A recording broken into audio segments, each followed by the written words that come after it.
Assalamualaikum warahmatullahi wabarakatuh.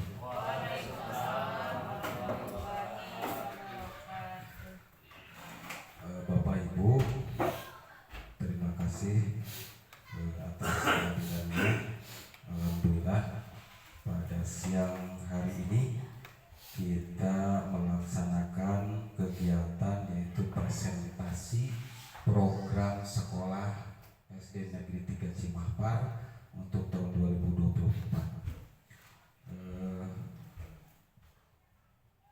Sebelum ke presentasi, saya ucapkan terima kasih kepada Bapak Ibu yang sudah hadir di luar jam pelajaran. Waktu sudah menuju siang, menuju sore, sore. Sekali lagi terima kasih. Baik Bapak Ibu, dalam penyampaian presentasi program sekolah kita ini, saya akan menyampaikan latar belakang tentang presentasi ini. Yang melatar belakangi presentasi program sekolah ini yaitu yang pertama dilihat dari inputnya. Input di mana kualitas sumber daya dan sekolah kita baik atau ada yang kekurangan, ada juga plusnya. Kemudian dilihat dari kualitas proses pembelajaran, tentunya kita nanti dapat dilihat di raport pendidikan bagaimana kualitas proses pembelajaran. Kemudian dilihat dari outputnya, yaitu tentang kualitas pencapaian pembelajaran siswa. Itu pun bisa nampak terlihat di raport pendidikan, dan mungkin Bapak Ibu secara langsung mengalami hasil atau output dari proses pembelajaran yang dilakukan oleh Bapak Ibu sehari-hari terhadap siswanya, baik pencapaian hasil belajarnya hariannya, kemudian sumatif akhir semesternya bagaimana, nilainya rapotnya bagaimana. Jadi Bapak Ibu yang lebih tahu tentang output kualitas pencapaian pembelajaran di sekolah kita. Kemudian saya akan menyampaikan tujuan presentasi, yaitu yang pertama menyampaikan informasi program-program di sekolah kita, secara khusus intern kepada Bapak Ibu guru, secara umum kepada warga SD Negeri 3 Cimahpar, kepada para siswa, kepada orang tua dan komite. Ini wajib disampaikan atau tersampaikan informasi program-program sekolah kita. Kemudian tujuan yang kedua adalah sebagai upaya untuk meningkatkan kualitas pembelajaran dan mutu SD Negeri 3 Cimahpar. Kemudian tujuan yang terakhir, yang ketiga adalah dalam rangka pelaksanaan tugas observasi dalam pemenuhan kinerja kepala sekolah di PMF. Itu yang menjadi tujuan pokok saya menyampaikan presentasi program sekolah ini. Kemudian Bapak Ibu, dalam membuat program sekolah kita ini, kita tidak bisa terlepas dari IRBB ya Bapak Ibu ya. Sekarang yang dulu IRB, sekarang B-nya ada 2, IRBB. Ya, jadi program kita harus berbasis data. Kemudian secara teknis kita melakukan IRBB, di mana IRBB itu I-nya adalah identifikasi. Kita harus mampu mengidentifikasi kelemahan dan kekuatan sekolah kita, sehingga kita bisa melakukan pelayanan terhadap peserta didik kita dan meningkatkan mutu kualitas sekolah kita. Kemudian setelah kita nanti identifikasi, langkah kedua yaitu refleksi. Kita harus merefleksi apa yang kurang atau yang harus ditingkatkan.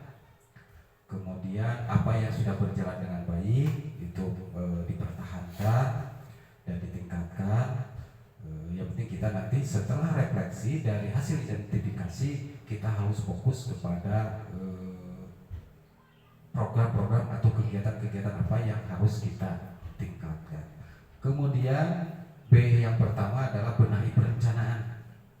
Ya, setelah tahu kita berefleksi, berdiskusi, bermusyawarah, kita harus membenahi perencanaan.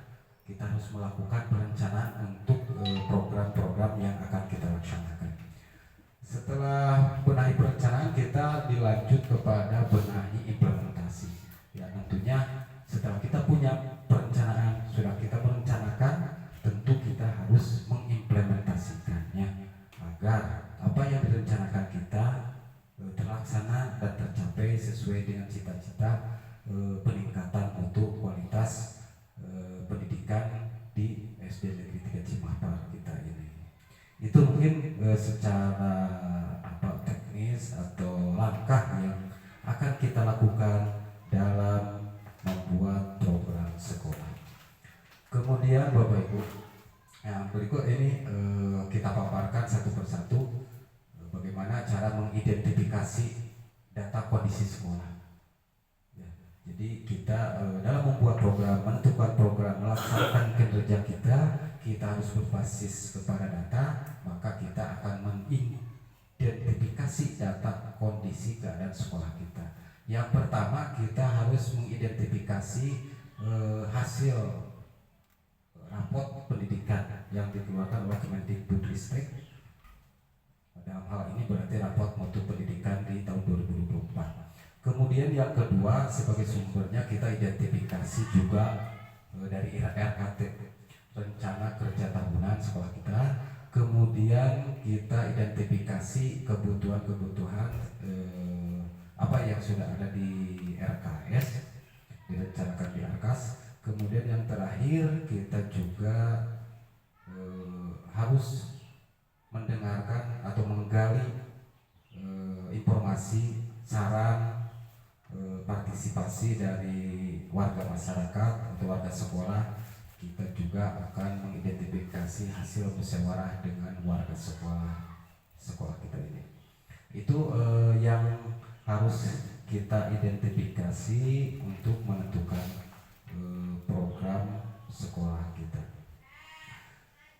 Baik Bapak Ibu, setelah kita identifikasi raport pendidikan, Bapak Ibu guru semuanya sekarang di akun pribadinya masing-masing, akun belajar guru masing-masing bisa mengupload, bisa mengunduh raport pendidikan dan mengeksplor. Di sana bisa mengeksplor raport sekolah kita.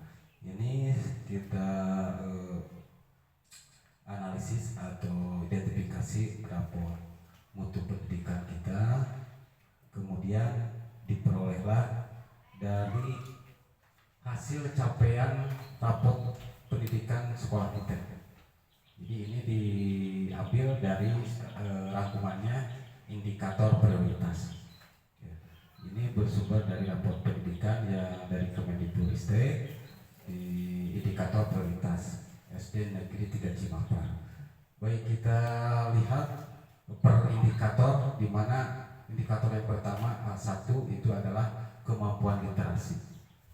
Ini hasil dari raport sekolah tahun 2023 dan 2024.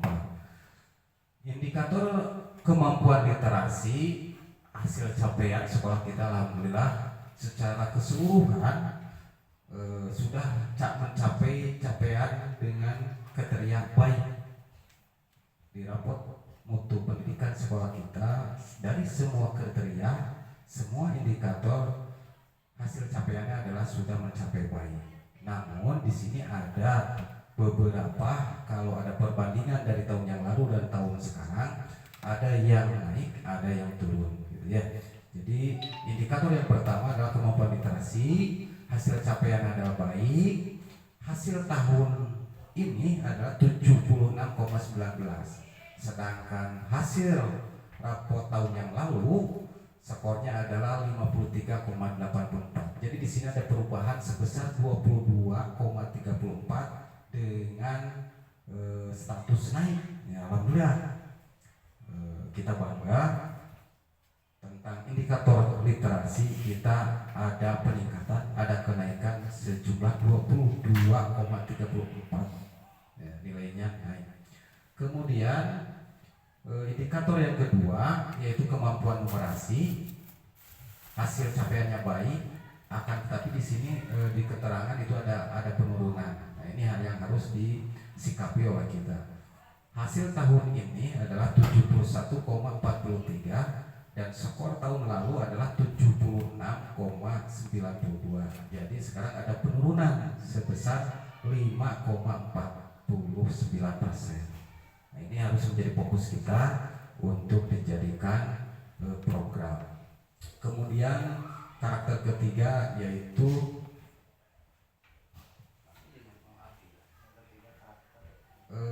tentang indikator karakter sekolah kita, yaitu nilainya baik dan alhamdulillah mengalami kenaikan dari tahun yang lalu ke tahun yang sekarang adalah 6,61. Ya, itu besar itu naik nilai karakter. Kemudian indikator D1-nya kualitas pembelajaran ini. Kualitas pembelajaran meskipun hasil capaiannya baik, tetapi di situ ada keterangan dilihat dari hasil tahun kemarin dengan tahun ini ada penurunan sebesar 4,14 ini ya.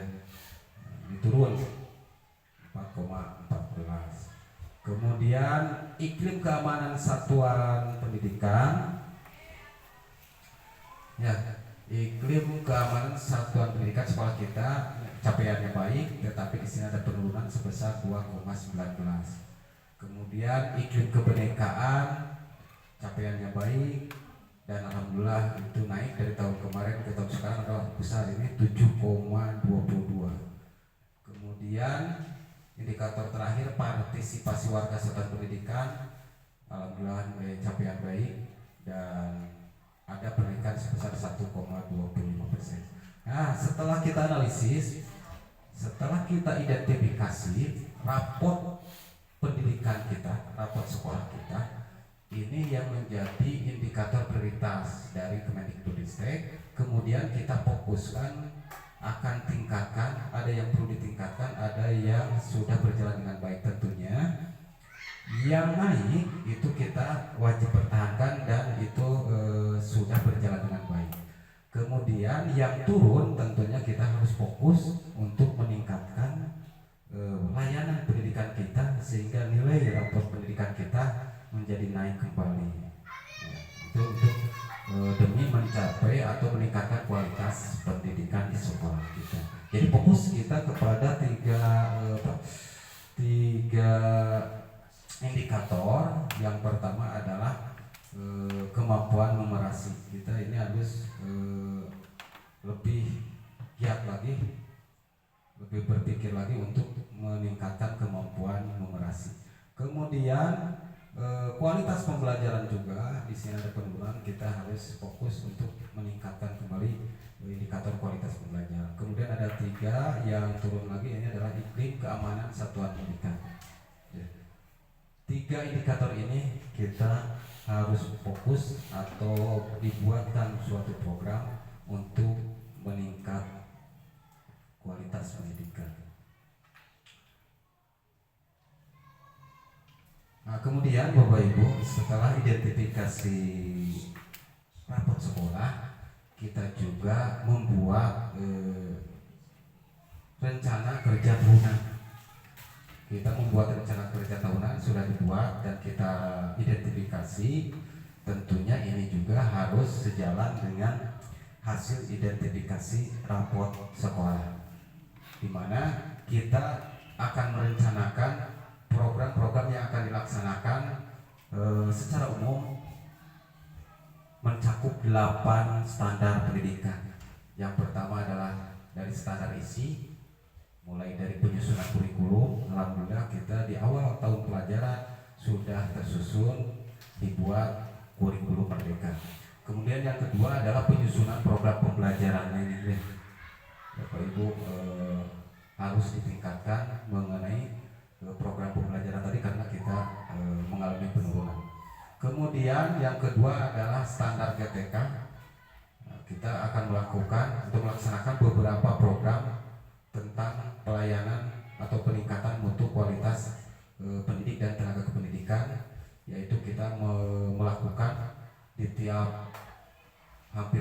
bulan atau awal semester kita mengadakan workshop tentang beberapa indikator untuk meningkatkan pelayanan pendidikan.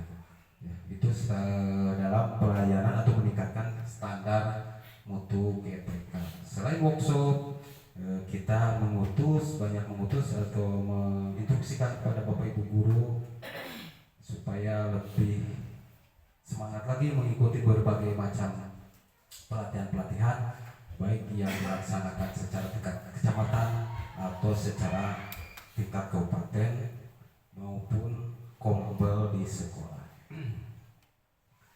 Kemudian yang ketiga adalah standar proses. Standar proses ini tentunya berdampak besar sekali terhadap output hasil belajar. Di sini standar proses itu yang dilakukan Bapak Ibu dengan para siswa. Yang pertama, kita terbiasa memprogramkan mengikuti berbagai macam lomba-lomba kesiswaan. Yang pertama lomba MTPI, kedua FLSN, O2SN, OSN, pentas PAI, Jambore Kewaran. Kemudian kita juga melakukan program ekstrakurikuler dan ada juga program-program pembiasa seperti SIJAN. Jadi dilaksanakan di kelas 1 dan kelas 2 SIJAN. Jadi para siswa dibiasakan menyisihkan uang sisa jajannya, dibuat celengan pribadi di kelasnya. Itu untuk membiasakan hidup hemat, membiasakan hidup direncanakan dan hemat, menabung dan menyisihkan sisa uang jajannya untuk mempersiapkan atau bila suatu saat dia membutuhkan. Intinya ini adalah program SIJAN. Kemudian ada program Sadulur.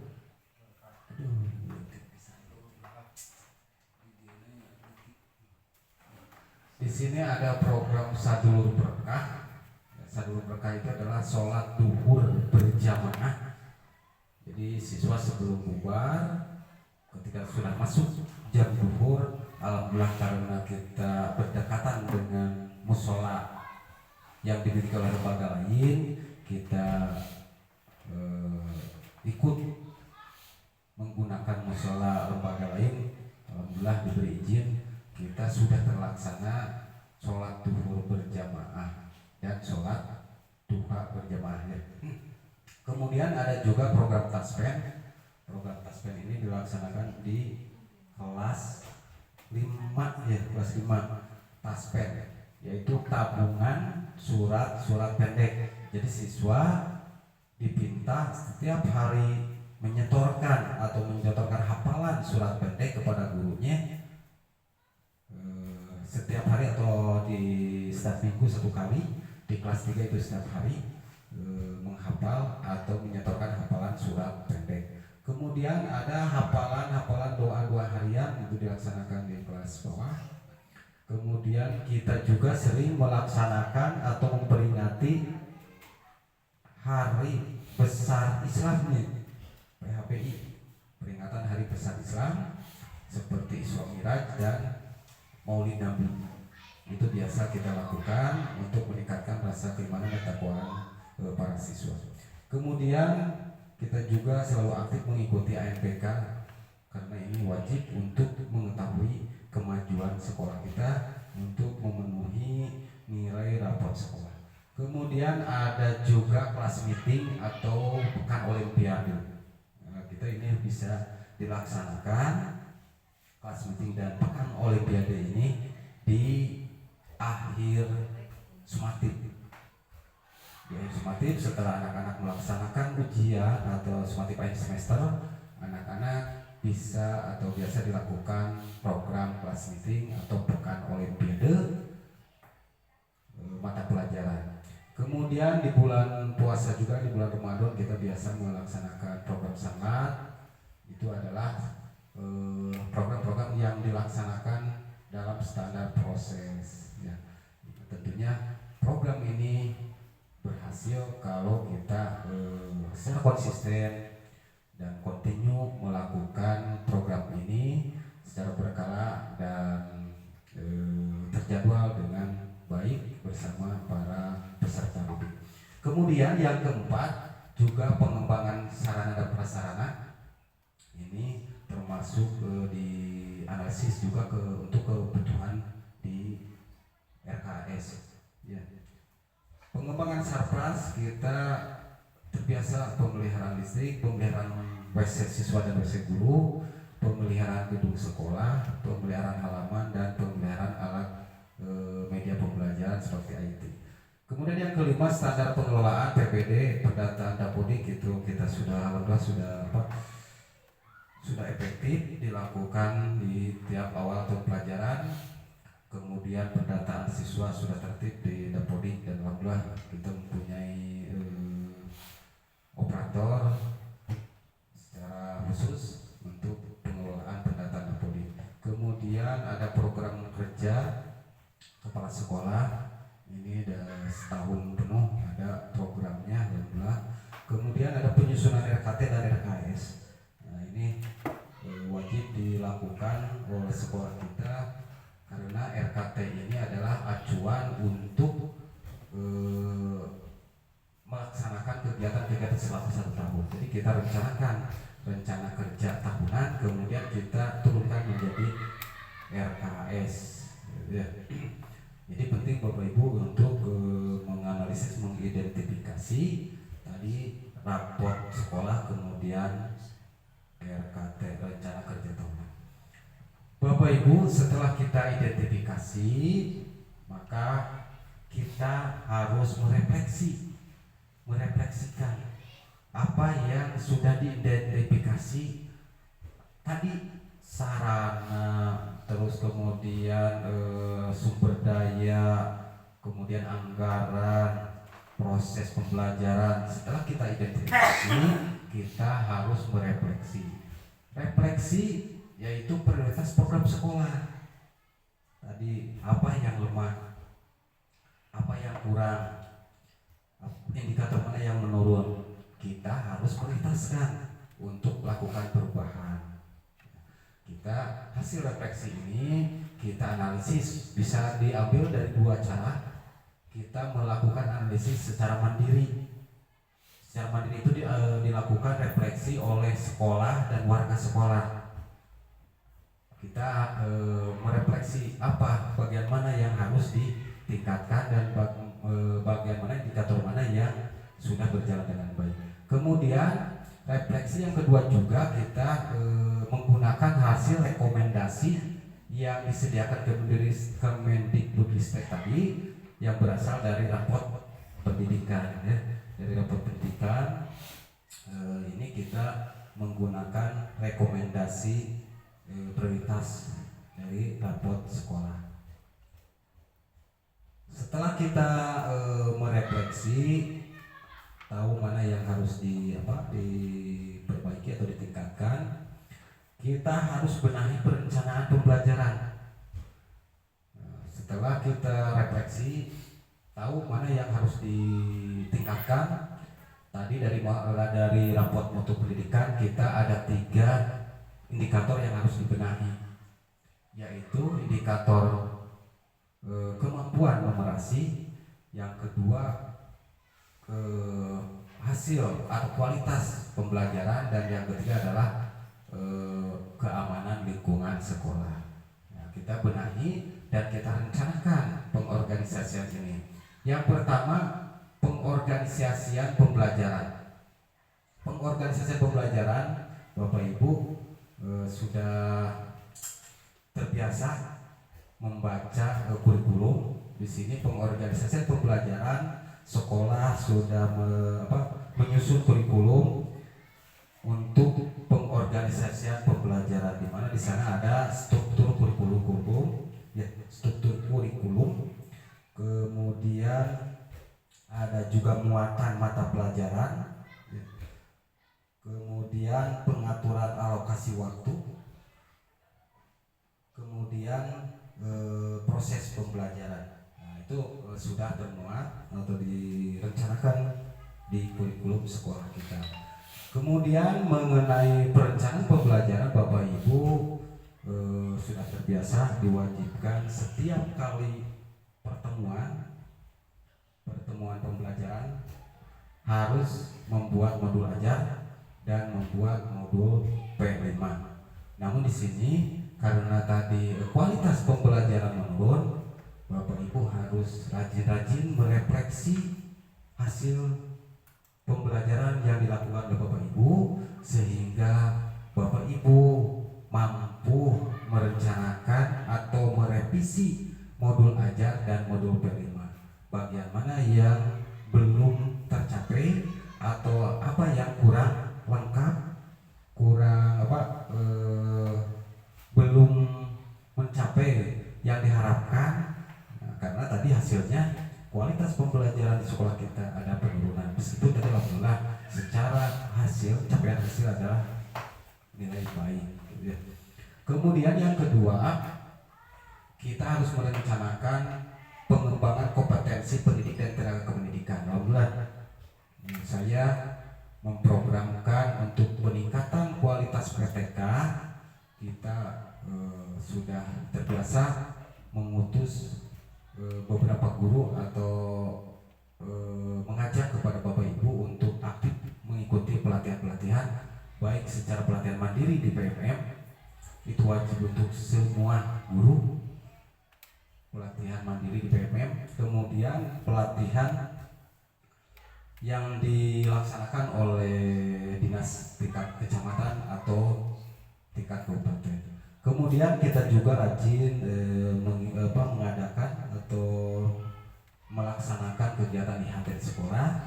Kemudian kita mengaktifkan kompel sekolah selama minimal 2 kali dalam sebulan atau 2 minggu sekali kita melakukan diskusi musyawarah di kompel sekolah kita.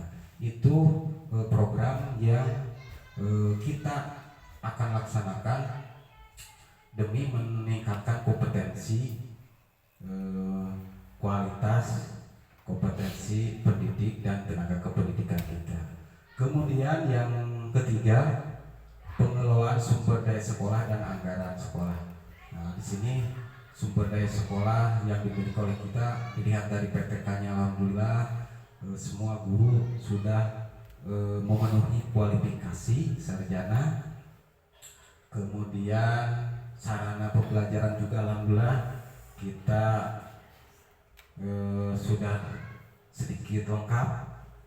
Hanya kita ada beberapa kekurangan, diantaranya adalah kita belum memiliki sarana gedung perpustakaan, tetapi kita tidak menghalangi semangat untuk meningkatkan pembelajaran terhadap peserta didik karena banyak sekali literasi atau sumber-sumber yang bisa dimanfaatkan sebagai sarana pembelajaran. Kemudian dalam pengelolaan anggaran sekolah kita terbiasa direncanakan di RKS untuk penyesuaian anggaran dalam pelaksanaan pelayanan mutu pendidikan di sekolah kita.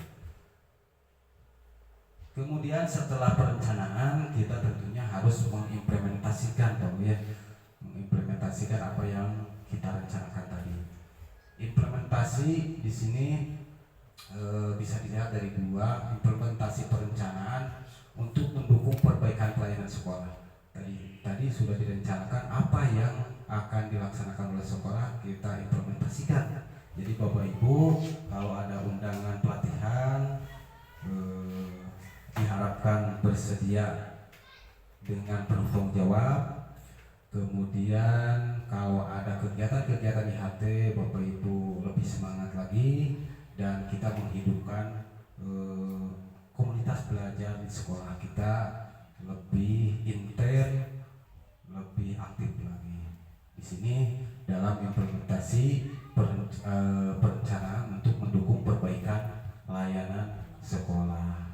Kemudian kita juga bisa melakukan komunikasi atau diskusi dengan warga sekolah, orang tua dan komite sekolah. Kemudian setelah implementasi tentunya kita bisa merevisi perencanaan atau penganggaran berdasarkan hasil refleksi. Ya. Jadi refleksi akhir dari benahi perencanaan, kemudian setelah perencanaan membenahi implementasinya, kita melaksanakan apa yang diprogramkan sekolah kita bisa merevisi apa sih yang sudah berjalan dengan baik, apa sih yang belum berjalan dengan baik. Tentunya kita harus rajin-rajin melakukan refleksi.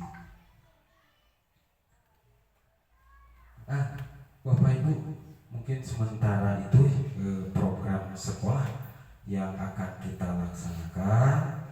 Mudah-mudahan Bapak Ibu dapat memahaminya dan dapat mengimplementasikannya demi meningkatkan pelayanan mutu pendidikan di sekolah kita. Sebelum ditutup, mungkin ada pertanyaan atau saran atau masukan dari Bapak Ibu tentang program-program sekolah yang akan kita laksanakan.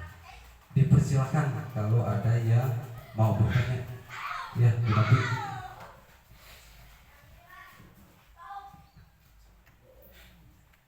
Terima kasih kepada Bapak Kepala Sekolah yang telah memberikan waktu untuk ada sedikit yang ingin saya tanyakan. Setelah melihat tadi hasil dari rapor pendidikan sekolah kita, ternyata ada beberapa poin yang turun.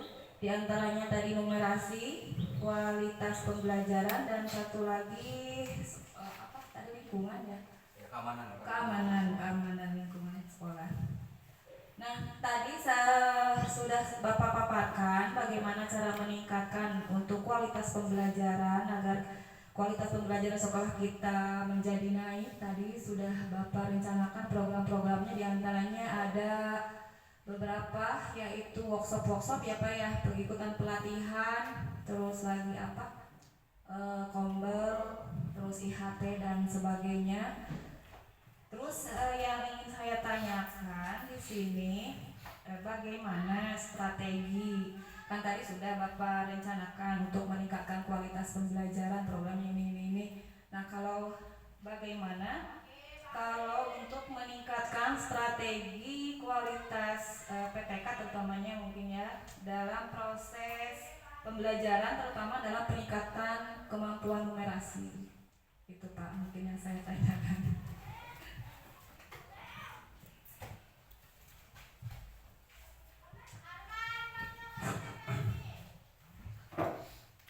Ya, terima kasih Bu Nopi tentang mungkin kendala yang dialami oleh Bu Nopi secara pribadi. Sebetulnya pasti mewakili Bapak Ibu bahwa bagaimana sih untuk meningkatkan mutu atau kualitas kompetensi pendidik dalam rangka peningkatan indikator numerasi gitu ya Bu ya. Ya. Yang kita alami ada penurunan. Dalam numerasi, baik numerasi maupun literasi, tadi sudah disampaikan untuk meningkatkan kompetensi para pendidik, tentunya kita tadi harus lebih banyak sebelum anak itu Pak Bu ya. Jadi kita dulu yang harus berliterasi gitu ya. Berliterasi, jadi kita harus banyak mencari sumber, kita harus lebih banyak belajar daripada siswa gitu. Jadi kita pun guru jangan merasa karena guru berarti pintar, bukan. Kita juga karena guru ilmu pengetahuan itu semakin berkembang, tentunya kita juga harus banyak lagi belajar dan menggali pengetahuan. Karena pengetahuan tadi itu adalah berkembang. Nah, tentunya kita harus mengembangkan diri kita untuk meningkatkan kemampuan kita. Tadi satu dengan aktif mengikuti pelatihan, ya. Kemudian mengikuti secara aktif kompetisi sekolah dan berbagi praktik dengan rekan sejawat. Nah, gitu ya. Jadi jangan menunggu Bapak Ibu, jangan menunggu diinstruksikan oleh kepala sekolah, diakomodir oleh kepala sekolah secara tidak langsung, secara sadar tidak sadar Bapak Ibu. Kalau ada kesempatan sehari-hari di waktu senggang, di waktu ngobrol, Ya, silakan Bapak Ibu berdiskusi dengan rekan sejawat, tidak usah dengan kelompok besar, berdiskusi dengan 2 orang pun itu sudah melakukan hal yang baik. Jadi Bapak Ibu jangan berhenti sampai di sini, teruslah berbagi praktik baik di minimal di lingkungan sekolah kita sendiri. Lebih baiknya diaplikasikan berbagai praktik baik di aplikasi PMM ya. Itu mungkin. Kemudian Bapak Ibu juga harus program-program yang bisa kita laksanakan, tentunya Bapak Ibu bisa meningkatkan atau lebih mengaktifkan lagi pojok baca Bu ya. Pojok baca. Karena kita setiap kelas alhamdulillah ada. Kalau merasa hasil kualitas pembelajaran di sekolah kita atau anak didik kita menurun, ya tentunya kita bisa dilakukan lagi, diaktifkan lagi pojok bacanya. Pojok baca. Jadi pojok baca itu bukan berarti khusus dalam literasi, tidak. Kita bisa mengintegrasikan antara literasi dan numerasi. Jadi pojok baca itu bukan hanya untuk baca literasi saja, tetapi di sana mungkin bisa diarahkan cara membaca angka-angka atau berhubungan dengan berhitung. Di sana ada buku-buku yang berkaitan dengan numerasi. Kemudian Bapak Ibu juga bisa melakukan dalam proses pembelajaran, yaitu pembelajaran yang aktif. Jadi Bapak Ibu jangan monoton begitu saja, gunakan metode pembelajaran yang lebih relevan, lebih tepat sasaran, lebih tepat dengan kontennya. Misalnya Bapak Ibu jangan monoton dengan ceramah. Bapak Ibu bisa mengaktifkan siswa dengan metode diskusi. Karena guru zaman sekarang itu bukan sebagai bukan hanya memberikan ilmu saja, tetapi guru sekarang diharapkan menjadi mentor, menjadi teman murid-murid kita untuk belajar. Jadi guru sekarang itu membelajarkan anak, bukan kita yang melakukan ceramah memberikan pelajaran saja, bukan. Jadi kita harus mampu memberikan pemantik sehingga anak bisa berpikir kritis. Itu bisa dilakukan dalam kegiatan pembelajaran sehari dengan metode diskusi. Itu lebih efektif, insya Allah siswa banyak berpikir, banyak berkomunikasi dengan temannya, banyak kritis dengan temannya atau kritis menjawab pertanyaan-pertanyaan Bapak Ibu guru. Tentunya Bapak Ibu guru tadi harus banyak memberikan pertanyaan-pertanyaan pemantik ya. Salah satunya itu adalah berdiskusi. Kemudian bisa juga dilakukan model-model pelajaran yang mengaktifkan siswa. Contohnya adalah berbasis proyek. Jadi di dalam kegiatan pembelajaran disesuaikan dengan materinya. Bapak Ibu persilakan bisa memberikan metode yang disesuaikan, yang lebih mengaktifkan peserta didik daripada Bapak Ibu sendiri yang aktif. Jadi diharapkan di sini peningkatan proses pembelajaran dilakukan dengan 2 arah, tidak satu arah dari Bapak Ibu guru saja. Budak anak tidak hanya mendengarkan dan mencatat, tetapi kita harus menggerakkan dan mengaktifkan siswa. Itu ya Bapak ya. Itu dilihat dari pembelajaran aktif. Kemudian yang lebih spesifik lagi, karena ini yang ditanyakan adalah numerasi tentang angka-angka, Bapak Ibu bisa memberikan pelajaran matematika bagaimana sih untuk menarik anak supaya tertarik, supaya belajar senang dengan matematika yang berhubungan dengan angka-angka. Jadi Bapak Ibu bisa memberikan tugas-tugas atau pelajaran sehari-hari. Bapak Ibu harus menyesuaikan dengan kehidupan sehari-hari yang dialami oleh peserta didik. Ya, jadi Bapak Ibu dalam memberikan pelajaran matematika itu harus lebih mendekatkan atau memilih materi yang sesuai dengan kehidupan mereka, kehidupan anak-anak, gitu ya. Jadi jangan langsung kalau di kelas itu berapa kali berapa sama dengan berapa, gitu ya. Jadi kita berikan pertanyaan atau tugas-tugas yang berhubungan dengan kehidupan sehari-hari siswa. Misalnya Bapak Ibu boleh memberikan pemantik, diberikan berapa uang jajan hari ini. Nah, jadi anak langsung berpikir dan tahu jumlah uang yang dikasih orang tuanya.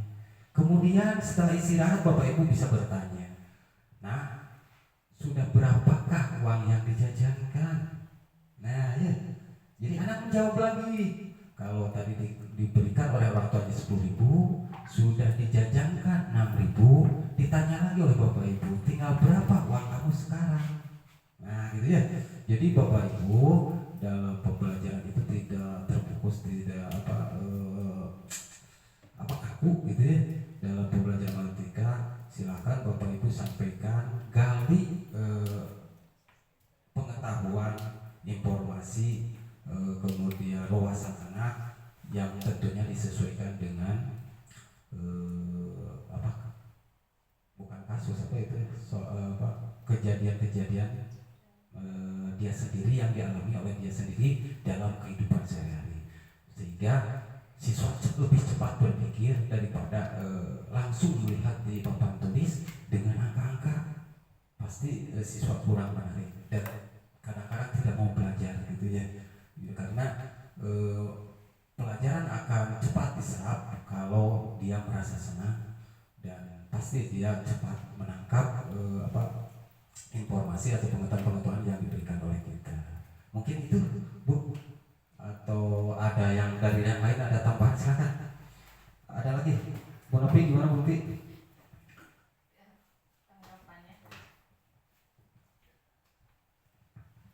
Terima kasih Bapak sudah menanggapi, sudah memberikan jawaban. Sangat menarik sekali. Itu strategi yang mungkin kadang kita lupa sebagai pengajar melaksanakan strategi, padahal memang apa yang sudah diungkapkan kemarin ketika kita pelatihan kan Pak ya, berilah anak pelajaran yang dia butuhkan. Kan kehidupan sehari-hari dia laksanakan, berarti banyak kebutuhan di kehidupan sehari-hari. Nah kalau kita kaitkan pembelajaran dengan kehidupan dan kebutuhan sehari-hari, pasti yakin anak mampu, anak mengalaminya sendiri dan itu lebih baik. Itu yang sudah Bapak tadi jelaskan.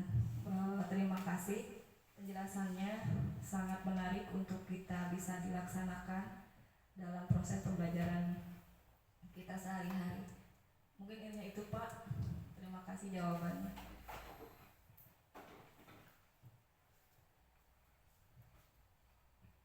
Ya, terima kasih Bu Nopi, alhamdulillah ya.